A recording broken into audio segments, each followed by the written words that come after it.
Қайырлы күн достар, қалайсыздар, қалдарыңыз қалай? Ал бүгінгі күніміз сәттілік, жақсы өткізейік. Мен таңертеңгі зарядкіден келе жатырмын. Күшігіме амандасып кетейін деп, тауықтарымды қарап кетейін деп жатырмын. Екен. Қалайсың? Күшігім, есік тарсылдағанға. Ей, өрме, өзі ата ғой. Тауықтарға барып келейік. Ешкім қайда?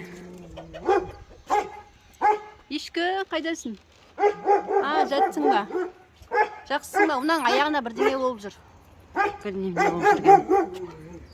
Қазір. Мен олар нақ тұр. Қалайсыңдар? Қалдерің қалай? Ей, інжу! Мен інжу деппін ғой. Күшігім, мешать етіп жатсың ғой маған. Ал, қалдерің қалай? Жақсысыңдар ма? Не жаңалық бар? Мен үйге барып шешініп келейін. Сосын сендерге жем беремін. Қазір келемін. Жарай ма? Тентек болмай, түгіліспей жүріңдер. Нөр қара бар ғой. Нөр қоңыр қара, сол тиеді адамдарға. Ол не? Күшігім деген тіпті видео түсіруге мүмкіндік бермеді, абалап. Үйге барып шешініп келіп, жемдерін берерім тауықтардың. Достар, бізден бірге болыңыздар.